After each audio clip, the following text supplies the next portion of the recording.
They are the teenagers of the brown bear world, trying to discover their place on the Brooks River.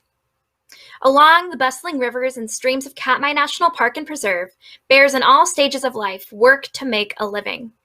Boars fight amongst each other for better positioning. Sows with cubs balance the need to fish and protect their young. Subadults find themselves stuck in the middle. Just a year ago, many were with their mother feeling confident. Now they are discovering how to be successful on their own. This is Brooklyn White, a park ranger with Katmai National Park. Joining me is Mike Fitz, the resident naturalist with Explore.org. Thank you so much for being with me here today. Great to speak with you always. Now, before we explore the life of subadults, it's important to identify who we're talking about. Mike, I feel like we throw around the term subadult quite often, but could you tell us what really makes a bear a subadult? Yeah, that is a term that we use frequently, but maybe isn't defined as frequently as it should be. A subadult bear, oops, excuse me, I'm getting bit by a biting insect here. There we go. A subadult bear is basically just a juvenile bear, separated from its mother, but it's not fully mature. So, for example, they're not sexually mature, and they're generally quite young. They're usually, for brown bears, between 2 and 5 years old. They can often be difficult to tell apart from older cubs, and they sometimes show many of the same physical characteristics. So when you're looking at a subadult bear, you want to look for a lanky body, small-bodied bear overall. They're undergoing growing spurts, so some parts of their body appear out of proportion overall. So you can look for big ears or a really big head or really long legs. Some of those things can help you to tell whether or not you're looking at maybe a young adult bear or a subadult bear. And even compared to cubs, you know, they can be comparable in size to older cubs. Young subadults, though, are generally not small bears. You know, relatively speaking, when we think of a subadult bear, you know, we often think of them as small, and compared to the adults, they are. But in Katmai National Park, even young subadults can weigh 300 pounds or more by the end of summer. So compared to the average person, they're not small animals. And when I have the opportunity to go to Brooks River, or I've worked there in the past, and I'm walking down the trail and I run into one of these young bears on the trail, it serves as an immediate reminder to me that these are substantial animals in their own right. But in the bear world, they're young, they're still growing, and they're undergoing a lot of changes in their life. In Brooklyn, we can think of subadulthood really as a process of physical growth and maturation, but there's much more to it, especially behaviorally. Yeah, I absolutely agree. I feel like many subadults are in this point where they're trying to figure out, where do they fit? Where do they belong on the Brooks River? And it's so many ways they really are at the bottom of that kind of hierarchy chain. You know, when you're looking at how the river is set up, you've got bears that are utilizing the falls, you've got bears that are really confident in where they are. And so many subadults end up being really kind of left to figure out how they can utilize the river on their own. They're now responsible for being able to feed themselves, especially subadults, their first year emancipated, where they previously were able to rely on a sow for maybe supplemental milk or scraps of fish that she had caught. Now they are solely responsible for being able to survive. And so when they're on their own, it's really difficult. So I feel like oftentimes we see subadults kind of find a posse. They find a few other subadults that they're able to spend time with, to work with. And it's almost like that idea of safety in numbers. If they've got, you know, somebody with them, they're less likely to get into an altercation, or they feel a little bit bigger. And so they are able to utilize that kind of confidence they gain from having another subadult or a few other subadults with them to be able to be along the river. We've also seen subadults that may den together. So not only are they spending time during the summer and fall together, but they then may even continue in winter together as well, to have additional protection or to spend more time. But we also see this playful side of subadults when they're together. You know, they were cubs, and now cubs, you know, are playful and fun. But when they then are with other subadults, they still have this playful nature, this curiosity, and we see them playing together. Play can be an interesting thing though, because sometimes it looks very aggressive, and yet we're like, oh, are they fighting? And there are some ways that we're able to distinguish, is this subadult like challenging another subadult, or are they just, you know, having fun? Are they, you know, having a moment to relax or get out some stress that they were feeling or nervous energy? So oftentimes when they're playing, it's very quiet. You don't have as many vocalizations as you would if bears were truly fighting each other. Because when bears fight, you know that you can hear them from miles away. Just it's so loud and explosive. So it's interesting to see, though, that this playful nature is still aiding them to be able to find a place along the river, because it truly is practice. That playtime is practice for if they were to have to defend themselves or to be challenged by another bear, they at least know how they can move their bodies, and what they need to do to be able to defend themselves. So even that playful nature is going to ultimately aid them in the future. But it's interesting how those kind of interactions change then when they meet other bears along the river, especially sows with cubs. Do you have any examples of bears, especially subadults, interacting with sows and cubs? Yeah, it's interesting to watch how you know, these individual independent juvenile bears are, you know, trying to navigate their world, and often they're quite unsure about how they want to do it. And I think in a moment here we'll pull up a clip that I think provides a good example of just a couple of bears, or the ways that subadults can sometimes interact with family groups and not in a friendly way. This is an example of 503. You see him just moving into the trees right now, chasing away a young subadult bear. And this is in 2014 when he was still being cared for by 435 Holly. And you can see Holly trying to keep up with her family as they're displacing this other young subadult bear. And that bear was unsure about itself.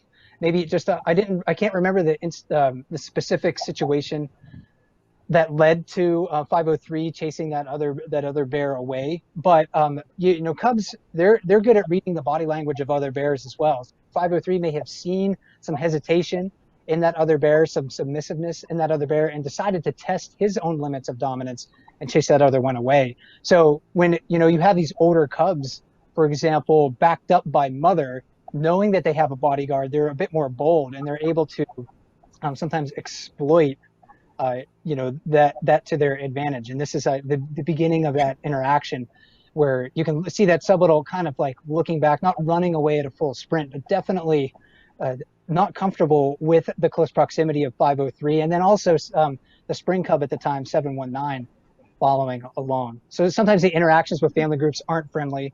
I should say, probably most of the time, you know, subadults are going to try to keep their distance from those bears, just because they are, like you said, the lowest ranking bears among the bear hierarchy. So it's always kind of fun to watch how they navigate that terrain overall, especially with family groups. But sometimes, Brooklyn, this year, I think we've been seeing some different dynamics happening between family groups and subadults this year, and it may have to do with a lot of salmon in the river. But you've seen some examples of that, I think, recently. Yeah, it's interesting that you bring up, you know, 435 Holly and that interaction, because it's been so interesting to then see how she's handled her spring cub and other subadult bear interactions. It's been a very different story. You've seen that cub being allowed to play with the subadult and having a lot of just play time. Multiple times this season already, we've seen that kind of opportunity, which is very different than the interaction that we saw in that clip before. Sows typically are much more protective of their cubs when it comes to subadults. An independent bear coming up is potentially a threat. They don't know the intentions of that bear, and so very often they're going to be pushing that individual bear away. But as you mentioned, cubs that have a mom behind them are way more confident than a cub that would be on its own. And so when you're looking at the way that subadults may act around these sows, they still want to potentially play with a cub, but they're not confident enough to jump right into that situation because they don't know how this adult bear is going to respond to that. So to see that a single adult bear could have very different reactions is even more confusing to a subadult, because then they really have no idea how they're supposed to be responding or acting around these bears. But it does speak to that desire to, again, be interacting with other bears, to be social, and to be very curious, even if it may get them into trouble a few times. But even more, we see this very different attitude of subadults when it comes to interacting with larger boars. Those adult male bears on the river who are at the top of the hierarchy. They are the ones that really call the shots along the Brooks River. And so subadults have to be very cautious when they're interacting with boars, just because there is such a higher risk of injury or being pushed out of areas. So we'll sometimes see subadults that are making their way along the river, and when there's an open spot, they're going to go try to fish in a new area, maybe fish at the top of the falls or below the falls, areas that are typically reserved for those bigger bears. But if you see those larger bears there, those boars, the subadults are going to be moving away. They do not want to have an interaction with those larger adult bears, because they understand that watching the posturing or those things that they've learned from play or being with their mother when they were a cub, seeing those bear signs, the way that they truly communicate, are able to help keep those subadults safer when they're potentially in an area where they may interact with one of those boars. So it's interesting then, to look at how bears utilize the river. We have lots of different ways that they do that. And as I mentioned just a little bit ago, subadults are going to be not getting those prime fishing spots that are typically reserved for those adult bears that have more of a presence along the river. So we typically see them resorting to dash and grab techniques in areas that are further down the river. So they don't get the chance to fish typically at the falls, even though this guy did get an opportunity. But they are running around the river, dashing for salmon, trying to grab them in areas that are a little bit harder to fish. Sometimes they're successful, oftentimes they are not, like this video shows. But they're trying to figure out, how do I utilize the river in the best way that I can? How am I able to get those calories I need working along the river to be able to make that living and ultimately make it to hibernation?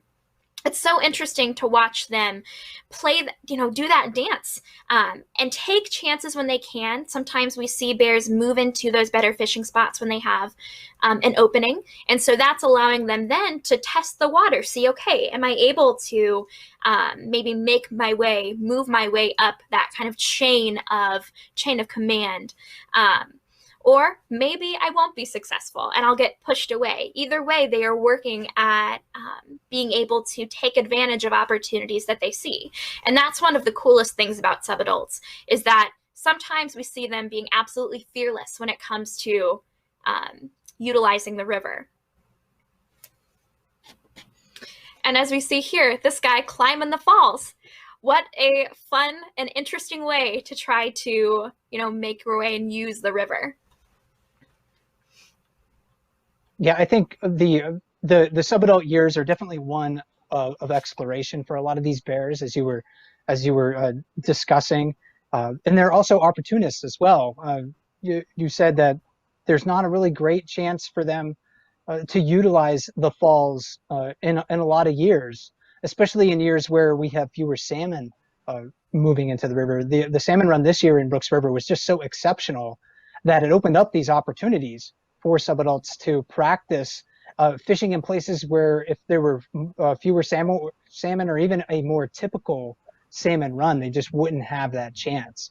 So this year, I think all of those bears, they're really just poised to try to take advantage of those opportunities as best they can and explore different ways for to make a living along the river. And as they grow into adults, we'll see them, mature, and they'll gain skill and confidence. We'll see them transition from bears who seem like they can barely fish, bears who just hover on the fringes of balls, into skilled anglers and very dominant bears over time. And I want to throw out a few examples of some of those bears that I've seen grow and mature into from like from a subadult bear or a borderline adult bear into very successful adult. One of the first ones that I want to bring up, for example, is a bear that we've come to know over the past few years in the bear cam very well. She's bear 128. A lot of you know her by her nickname, Grazer. This is her on the left in 2008, although she received her current ID number in 2009. So some of the bear monitoring information says that she was first ID'd in 2009, but that's her in 2008 on the left. So kind of thin, lanky, but you can still see that she had some poofy ears, so she kept that characteristic into adulthood. When in her first few years of independence, she was not a very good angler. She was often, tried that dash and grab technique. She wasn't very successful. But now she's one of the most skilled adult females at fishing at Brooks Falls, and maybe one of the most skilled adult females fishing, really, or adult bears fishing anywhere. So that's one example of this maturation process that we're seeing taking place. Number 32 Chunk is another bear that I've been able to watch, kind of grow from a chunky subadult. That's kind of how he got his nickname. He always kind of had a big butt on him, even when he was younger. But he still faced a lot of competition in those younger years. He couldn't fish, at Brooks Falls. He was often, hovering on the fringes. So that's him in 2007 on the left. And now he's grown into an extremely large adult. And that photo is one that Ranger Naomi took of him this year. So he's one of the largest bears on the river.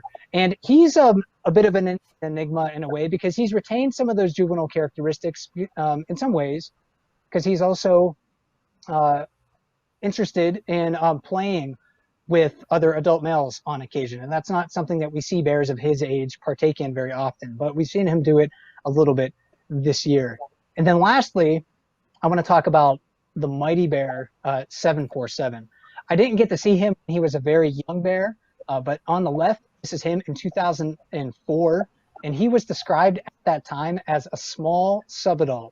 And he was looking through the bear monitoring notes that I have from that year. He was relegated to fishing the island downstream of the falls, the cut bank area, and even the lower river. So he was definitely shoved to less productive fishing spots at that time. And it's really hard to imagine 747 having to be forced to fish less productive fishing spots, because right now he's one of the largest bears on earth, and he can access really the best fishing spots anytime that he wants. So all of these bears that we're seeing, these younger bears that we're seeing at the river right now, dozens of these subadult bears are going through this same process that these successful adults went through earlier in their life.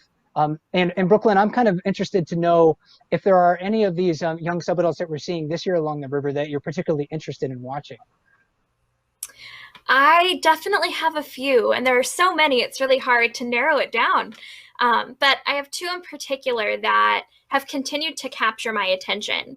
And it may be because I'm a little biased, and seeing them grow up along the river, my 4 years being there physically, just brings me, some joy. But 25 and 26, they were emancipated by 435 last year.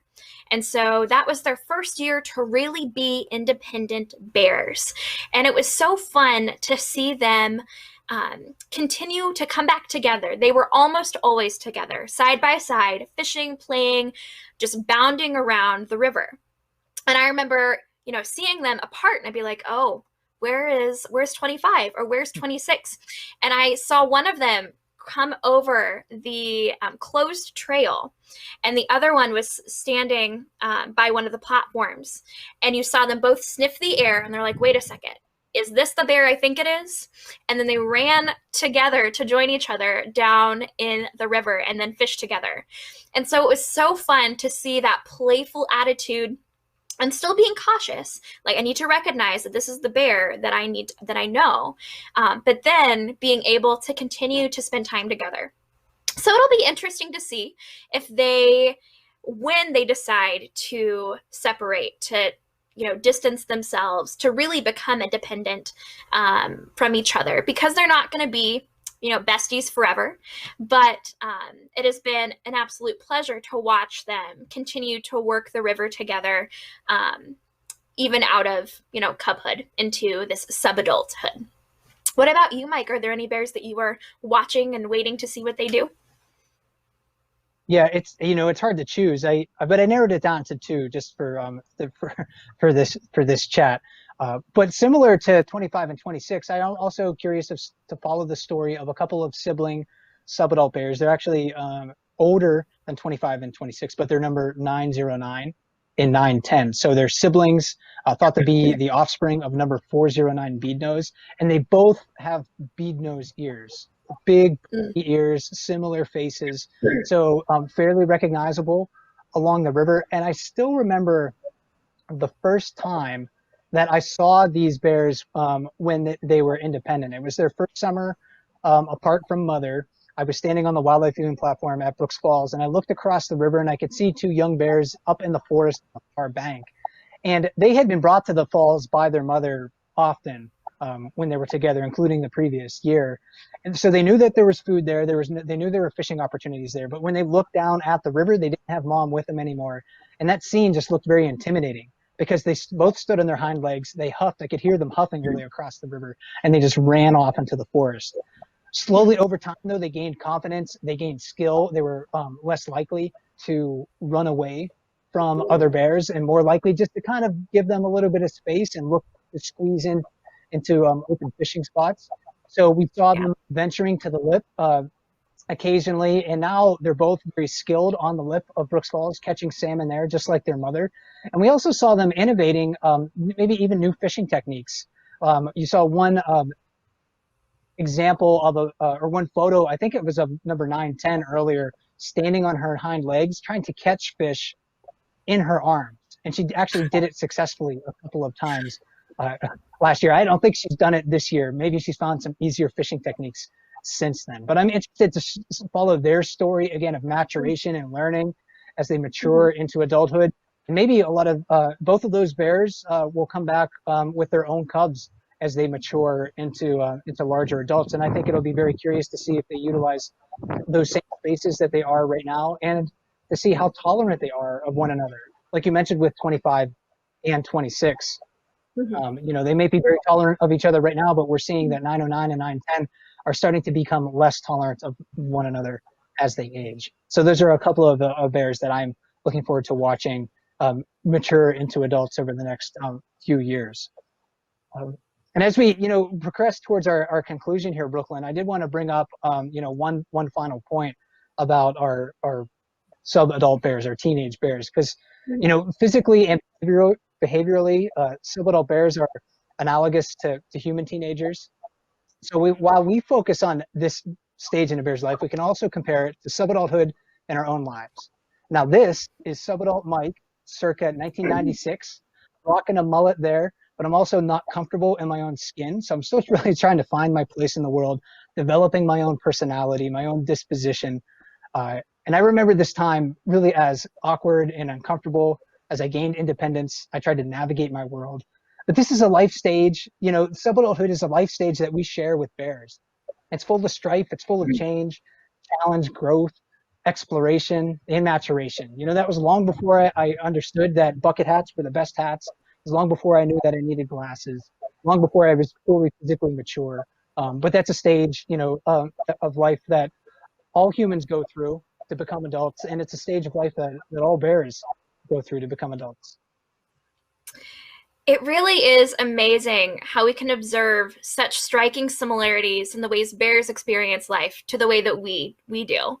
I mean, growing up is hard, no matter what the circumstances. Whether you're a young person trying to figure out who you are, who you want to be, and how you're going to get there, or if you're a young bear working to find your place along the river, and ultimately trying to survive. I mean, there are growing pains and habits that we all have to grow out of as we enter into adulthood. And bears experience that same shedding of youth as they transition into maturity. Um, but maybe we can learn a thing or two from these young bears, even in the midst of growing up and becoming adults or being adults ourselves. They are able to find some time to play. And I think there are a few of us who have already figured out this balance, a way to work and play, because we have a few art contest winners to announce. Yes, we do. And thanks, Brooklyn, for leading this conversation about subadult bears. It's an important story, I think, to convey to our audience, and it's been really fun discussing it with you today. Before I announce the BearCam art contest winners, I do want to also remind you, if you haven't taken the BearCam viewer survey, please do so. It's take a few minutes of your time, but you can find a link for that in the featured comment at the bottom of the page. But at the end of July, Explore.org asked you, our audience, to share your BearCam inspired artwork with us. And we received dozens of submissions. All artwork we received is posted in a gallery found at exploreorg.smugmug.com. And again, that's exploreorg.smugmug.com. All written entries, such as poems, short stories, and essays, can be found in the latest blog post on Explore's blog, and that's blog.explore.org. We'll also post those direct links in the comments at the bottom of the page. The top 20 favorites, as chosen by Explore.org staff, will receive a custom coffee mug featuring an illustrated bear of your choice. And we also have a special grand prize to announce. But first, let's play our slideshow of our coffee mug recipients.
And collectively, we were so impressed with everyone's effort that we decided to award 5 people with a grand prize, a special hour-long Zoom call with me, yours truly, to talk about your BearCam inspired creation and chat about the bears. So I hope that's a good prize for our grand prize winners.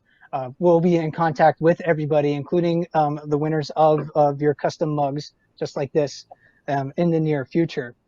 But I do want to go through those 5 grand prize winners with you right now. So congratulations to Karen Banks for her short essay about Bear 610.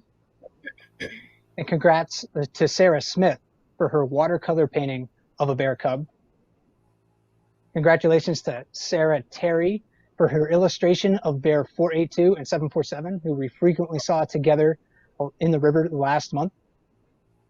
And congrats to Felicia for her series of wood-burning illustrations.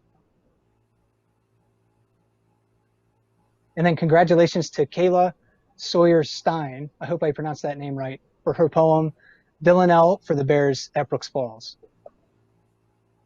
Thanks to everyone who shared their art with us. It was a collective decision by the staff to choose the winners. And while I can't speak for everyone on Explore.org, I know my favorites, choosing my favorites out of all of them was an incredibly difficult decision. So, so it was really great to see everyone's submissions. It was wonderful to see how the bear cams have inspired the creativity of so many people. And we face a lot of challenges in our lives, both collectively and individually, just like subadults do. And there's a lot to lose sleep over in the human world right now. But although I sometimes lay awake thinking about things when I should be sleeping, I eventually rest a little easier knowing that so many people are inspired by the bear cams. So again, Brooklyn, thanks so much for joining me today. And my name is Mike Fitz with Explore.org. Have a great day, and I hope everyone stays well during these challenging times.